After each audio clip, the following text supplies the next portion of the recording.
En 2016, Japan Expo a décidé de mettre en avant un phénomène très populaire au Japon, les mascottes. Elles étaient nombreuses à sillonner les allées pour amener de la joie et beaucoup d'amour aux visiteurs. Pour en savoir plus sur ces adorables créatures, nous avons demandé l'expertise de Julien et Denis Menzer, les réalisateurs du documentaire Le bal des mascottes. Dites-nous, c'est quoi une mascotte ? Les mascottes au Japon sont très différentes de ce que l'on peut retrouver en Europe. Alors bien sûr, ils ont des mascottes pour les matchs de baseball ou pour les matchs de foot, mais depuis les années 2000, en fait, un nouveau phénomène s'est créé avec les Yurukara. C'est des mascottes spécifiques aux préfectures, aux villes, qui vendent les produits régionaux. Les Yurukara, donc ces mascottes, en fait, ont été codifiées au début des années 2000. Elles doivent être gentilles, uniques, un peu maladroites dans leur démarche. Surtout, elles doivent représenter de l'amour, en fait, pour les spectateurs qui viennent les voir. Un sacré phénomène, ces Yurukara. À tel point qu'en 2010, un concours s'est créé où la mascotte de l'année est élue. Et ce concours, maintenant, c'est là où Kumamon a été élu. Et c'est très important pour toutes les mascottes puisque c'est un tremplin sur la reconnaissance de la mascotte très important. La première grande mascotte à être devenue très populaire, c'est Iconian, qui a gagné le Grand Prix en 2010. Après, Kumamon, qui a été créé en 2011, est devenu très populaire, mais surtout a lancé en fait le business de la mascotte. Pourquoi ? Parce que la préfecture de Kumamoto a eu la très bonne idée de laisser libre droit l'image de Kumamon sur l'ensemble des produits que les gens pouvaient faire avec cette mascotte. En fait, il suffisait juste d'aller voir la préfecture, de demander l'autorisation d'utiliser la mascotte sur un produit, et c'était bon. La mascotte pouvait être présente sur le produit. C'est pour ça que quand on va au Japon, on voit beaucoup de Kumamon de partout. Et c'est plusieurs milliards d'euros de chiffre d'affaires de Kumamon par an. Après, Kumamoto gagne beaucoup en visibilité, forcément, puisque du coup la mascotte est énormément connue. Donc la ville de Kumamoto est très connue. Et d'ailleurs, dernièrement, avec le tremblement de terre qui a eu lieu en début d'année dans la ville de Kumamoto, Kumamon a été très présent sur donner des dons pour les gens qui ont subi le tremblement de terre à Kumamoto. Kumamon que nous avons pu voir dans les allées de Japan Expo, présent pour soutenir et expliquer la tragédie qu'a vécue sa ville. Mais pourquoi les mascottes sont-elles devenues si populaires ? En fait, la mascotte, c'est quelque chose qui représente du bien, de la gentillesse.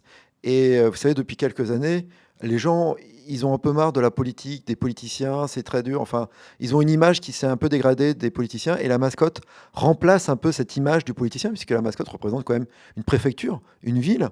Et donc, finalement, la mascotte a un peu remplacé le politicien par son rôle un peu gentil, la mascotte, je donne de l'amour. Et c'est très important et c'est quelque chose qu'on le retrouve beaucoup au Japon. Les partis politiques ont leur mascotte, chaque ville a sa mascotte. Donc c'est aussi un processus pour faire apprécier encore plus fortement ce que la ville va vendre, va se proposer. Parce que la mascotte, c'est une ambassadrice, donc elle vend un produit, elle vend quelque chose. Ce sujet, en fait, nous avions commencé par faire un premier documentaire sur les châteaux japonais. Et lorsque nous avons visité le château d'Ikone, à un moment donné, on s'est aperçu un attroupement de personnes. On s'est dit, mais qu'est-ce qui se passe ? Et en fait, c'était la venue d'Iconian. Et là, on a été très surpris. On a dit, mais c'est quoi cette mascotte ? Et en fait, les gens venaient au château d'Ikone uniquement pour voir la mascotte d'Iconian. Suite à cela, on s'est dit, mais c'est quoi le rôle des mascottes ? Et on a commencé à s'intéresser, en fait, aux mascottes et au phénomène mascotte. Donc, une fois le documentaire fini sur le château, nous avons entamé le projet sur les mascottes japonaises. Et c'est là qu'on a vu qu'elles étaient omniprésentes dans le quotidien des Japonais et surtout que c'est un vrai phénomène de société qui explose ces dernières années. Est-ce que ce phénomène pourrait s'installer en France ? En France, nous avons déjà des mascottes, mais c'est vrai qu'on n'a pas des Yurukara à la mode japonaise. Alors, ça semble un peu délicat parce que la culture japonaise est tournée vers l'image. Elle est tournée vers la personnification en fait déjà des choses via une image. D'ailleurs, la religion Shinto est très présente avec les kami qui sont omniprésents. Un kami, c'est la nature, ça peut être un arbre, un rocher.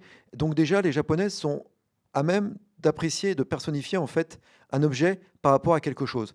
Le côté européen, à mon avis, n'est pas encore prêt à avoir cette personnification. Donc, je pense que les Yurukara, effectivement, ça peut peut-être marcher dans un certain cas pour certaines personnes, mais je pense que dans sa globalité, non, parce qu'on est dans un mode trop européen, on est une religion monothéiste, donc c'est très différent, donc c'est assez délicat, je pense. C'est très propre en fait à la culture japonaise.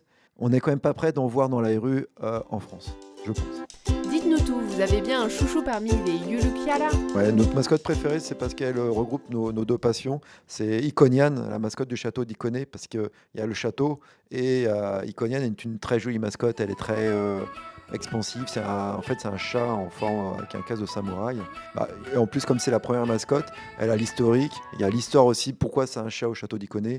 C'est intéressant. Donc après, c'est Kumamon qu'on aime bien, mais dans les dernières mascottes, moi personnellement, j'adore Mikian, mascotte de Matsuyama en fait, d'Eime. Voilà. Nous, on a un petit faible pour Melon Kuma. Alors Melon Kuma, on est allé chercher sur l'île d'Hokkaido, donc tout au nord du Japon, et c'est une mascotte très spéciale en fait. Déjà, c'est la mascotte des cultivateurs de melons de la ville de Yubari. C'est une des plus anciennes villes du Japon, et ils ont créé en fait une mascotte qui mange la tête des enfants. C'est une mascotte qui n'est pas du tout belle, mais elle a un succès fou au Japon. C'est les Japonais, quand ils voient cette mascotte, ils vont tous avec leurs enfants mettre l'enfant sur la mascotte pour qu'elle se fasse manger la tête. Et quand on va à Yubari, le magasin officiel de la mascotte, elle est en cage. Il ne faut pas la toucher. Surtout qu'elle a déjà mangé d'autres mascottes. Elle a déjà mangé Kumamon, Funashi. Enfin, il y a des photos où on la voit en train de manger les autres mascottes. C'est une mascotte très drôle, en fait.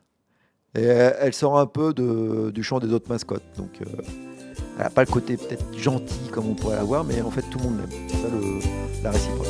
Merci au frère Menzer de nous avoir fait découvrir l'affection tendre et rigolote des Yurukiara. Si vous voulez en savoir plus, le bal des mascottes sera diffusé sur No Life durant tout le mois de septembre, alors ne ratez pas ça!